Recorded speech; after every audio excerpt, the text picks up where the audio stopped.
প্রথম বাচ্চার ডেলিভারির দিনেই আমার স্বামী আমার হাতে ডিভোর্স পেপার ধরিয়ে দিচ্ছে। আমি সবেমাত্র অপারেশন থিয়েটার থেকে বের হয়ে ক্লিনিকের বেডে শুয়ে রিল্যাক্স করছি। একজন নার্স বাচ্চাটা এনে আমার বেডের পাশে শুয়ে দিল, আর ওদিকে আমার স্বামী শামীম আমার বেডের ঠিক পাশেই সদ্য জন্মানো বাচ্চাটার দিকে ঘৃণা ভরা দৃষ্টিতে চেয়ে আছে। ওর চোখ মুখের অবস্থা দেখে মনে হচ্ছে এক্ষুনি সে আমার সদ্যজাত সন্তানকে গলা টিপে খুন করে ফেলবে। আজ ওর এই অবস্থা দেখে ভাবতেই অবাক হচ্ছি এই মানুষটাকে আমি কিভাবে বিশ্বাস করে বিয়ে করেছিলাম। একদিকে শরীরের ব্যথা, অন্যদিকে শামীমের এমন নিষ্ঠুর আচরণ। ক্লিনিকের বিছানায় শুয়ে শুয়ে শামীমের দিকে চেয়ে এভাবেই ভাবছে নাবিলা। শামীম কাগজটা এগিয়ে দিয়ে বলল, এটা নাও। নাবিলা ছলো ছলো চোখে শামীমের দিকে চেয়ে জিজ্ঞাসা করে বলল, এসব কিসের কাগজ? কেন, তুমি কি জানো না নাকি? আমাদের তো কথাই হয়েছিল এই বাচ্চাটাকে তুমি যদি পৃথিবীর মুখ দেখাও তাহলে আমরা আলাদা হয়ে যাব, কিন্তু তুমি শেষ পর্যন্ত ওকে দুনিয়ায় এনেই ছাড়লে। সেই হিসাবে শর্তভঙ্গের দায়ে আমাদের একসাথে থাকার কোনো মানেই হয় না। ডিভোর্স পেপার আমি আগেই প্রস্তুত করে রেখেছিলাম, কিন্তু সেই সাথে এটাও দেখতে চাচ্ছিলাম অন্তত শেষ মুহূর্তে তুমি সিদ্ধান্ত পাল্টাও কিনা।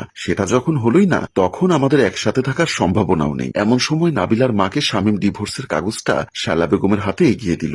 নাবিলার থেকে সাইন করিয়ে কেবিনের বাইরে আসুন, আমি অপেক্ষা করছি। এ কথা বলে চলে যেতে শাশুড়ি বলল, দাঁড়াও। শামীম দরজার পাশে এসে দাঁড়ালো। শায়লা বেগম তার মেয়ে জামাইয়ের এসব কাণ্ড কারখানা কিছুই বুঝতে পারলেন না। তিনি কাছে এসে হকচকিয়ে শামীমের দিকে তাকালেন। তোমাদের ডিভোর্স পেপার মানে? এ সময় এই অবস্থায় কেউ এমন অলক্ষণে কথা বলে? বাবা শামীম, আগে তোমাদের ছেলেটাকে তো দেখো, কি সুন্দর হয়েছে, একদম আমার নাবিলার মতো। হ্যাঁ, নাবিলার মতোই, কিন্তু আমার মতো তো নয়। তাই ওই বাচ্চা দেখার ইচ্ছা আমার নেই। আপনার মেয়েকে বলুন এক্ষুনি ডিভোর্স পেপারে সাইন করে দিতে। ও আমাকে কথা দিয়েছিল। এই মুহূর্তে নাবিলা সেই কথার বরখেলাপ করতে পারবে না। কি, নাবিলা নিজের ওয়াদা রক্ষা করবে তো? বলেই বেডের দিকে তাকাতে চোখে পড়ল নাবিলার কথা বলার শক্তি নেই। কান্না করেই যাচ্ছে বিগত 2.5 মাস ধরে। সে তার বাবার বাড়িতে আছে, আর এই সময়ের মধ্যে প্রতি সপ্তাহে অন্তত একদিন হলেও শামীম তার খেয়াল রাখছে, তার পছন্দের সব খাবার এনে খাওয়াচ্ছে। মোদ্দা কথা, একজন আদর্শ স্বামী হিসাবে যা যা দায়িত্ব পালন করা উচিত সেই সবটাই সে করে গেছে। ওর এমন সব কেয়ারিং আচরণ দেখে নাবিলা তো ভুলেই গেছিল শামীম ওসব মনে রাখতে পারে। নাবিলা করুণ দৃষ্টিতে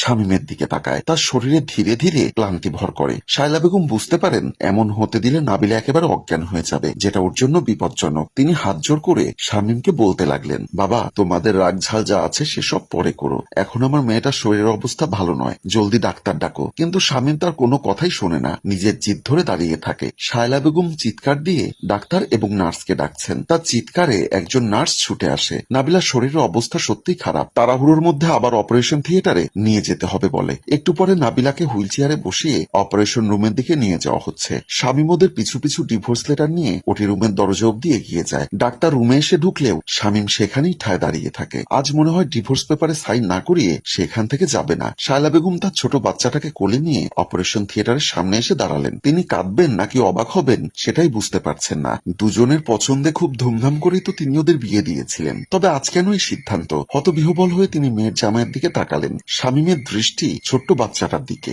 রাগে আর ঘৃণায় ফুঁসছে। যেদিন সে প্রথম নাবিলা প্রেগনেন্ট হবার খবর পায় সেদিনও একইভাবে রাগে আর ঘৃণায় নাবিলার পেটের দিকে চেয়েছিল। সেই মুহূর্তটা শামীম আজও ভুলে। সেদিন ঘরে ঢুকে শামীম নাবিলার হাত চেপে ধরে জিজ্ঞাসা করে, তুমি সত্যি সত্যি প্রেগনেন্ট?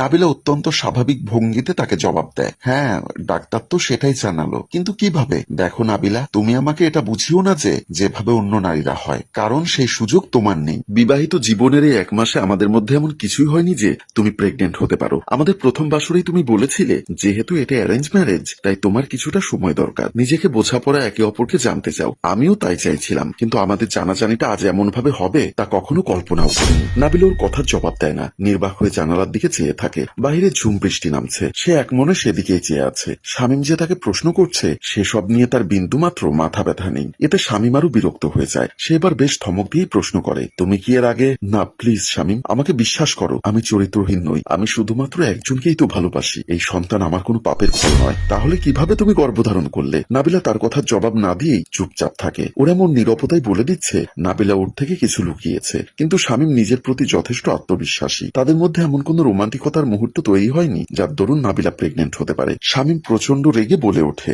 তুমি যদি সত্যিটা আমাকে না বলো তবে আমি বলতে বাধ্য হচ্ছি, এই বাচ্চা জন্মের সময় আমি তোমাকে ডিভোর্স দিব। তুমি আমাকে ডিভোর্স দিলেও এই বাচ্চাটাকে আমি পৃথিবীতে আনবই, তাতে আমার যা কিছু হয়ে যাক। আমাকে মেরে ফেললেও এই বাচ্চাটার পৃথিবীতে আসাটা জরুরি। আর এটাও জেনে রাখো, আমি নাবিলা কোনো চরিত্রহীন নই। পৃথিবীর যত ধর্মীয় গ্রন্থ আছে সব এনে রাখো, আমি সেসব স্পর্শ করেও বলতে পারি আমার চরিত্রে এক ফোঁটা দাগ নেই। ওদের পরস্পরের জিদের কাছে দুজন জিতে যায় ঠিকই, কিন্তু হেরে যায় সম্পর্ক।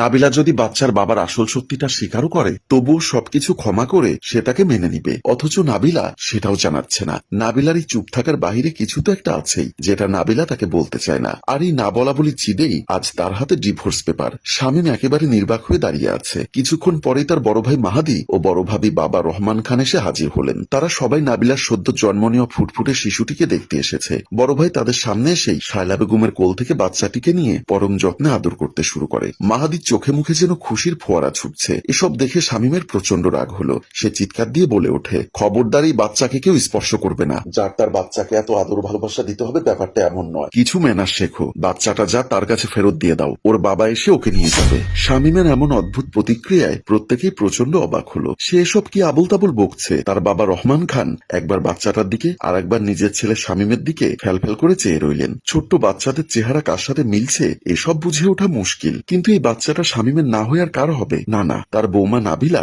এমন ধরনের মেয়েই নয়। তাছাড়া শামীম নাবিলাকে যেমন গভীর ভালোবাসে, এমন ভালোবাসা পাবার পরে নাবিলা অন্য কোথাও যাবে এটা অসম্ভব। ছেলে বউয়ের সম্পর্কে কোনোদিন টু শব্দটিও তিনি করতে দেখেননি। শামীমের মনের ভেতর নিশ্চয়ই কোনো বিষয় নিয়ে প্রবল রাগ জমে আছে। আর সেই রাগ এখন তার বউ এবং তার বাচ্চার উপর ঝাড়ছে সে। তা না হলে তার এই ছেলের বউ প্রেগনেন্ট থাকাকালীন কত যত্ন আত্তি করেছে। নিয়মিত শ্বশুরবাড়িতে গিয়ে বৌমার ভালো মন্দের খোঁজ নিয়েছে। নিজের ওরসজাত সন্তান না হলে তার আগমনে কোনো পুরুষ মানুষ এত গুরুত্ব দেয় নাকি? তিনি তার ছেলেকে একপাশে টেনে নিয়ে গিয়ে কাঁধে হাত রেখে শান্ত স্বরে বললেন, হ্যাঁ রে গাধা, বৌমার সাথে রাগারাগি হয়ে থাকলে সেসব বাড়ি ফিরে পরেও তো করতে পারবি। এখনই সবার সামনে বাচ্চাটার সাথে এমন করছিস কেন? আচ্ছা বৌমা কোথায়? নাবিলাকে দেখছি না যে। শামীম তার জবাবে আঙ্গুলের ইশারায় ওটি রুমের দিকে ইঙ্গিত দিলেন। বেআইন, সবকিছু আমাকে খুলে বলুন তো। শায়লা বেগম সবকিছু খুলে বলল। সেই থেকে শামীমের এমন কাণ্ডে নাবিলার শারীরিক অবস্থা হঠাৎ খারাপ হতে শুরু করেছে। আর সে কারণেই তাকে এখন ইমার্জেন্সি আবার ওটি রুমে নেওয়া হয়েছে। সব শুনে রহমান খান নিজের ছেলের উপর বেশ বিরক্ত হলেন। এবার বেশ কড়াসুরি ধমক দিয়ে তিনি ছেলেকে বললেন, শামীম, তোর কি মাথা খারাপ হয়ে গেছে?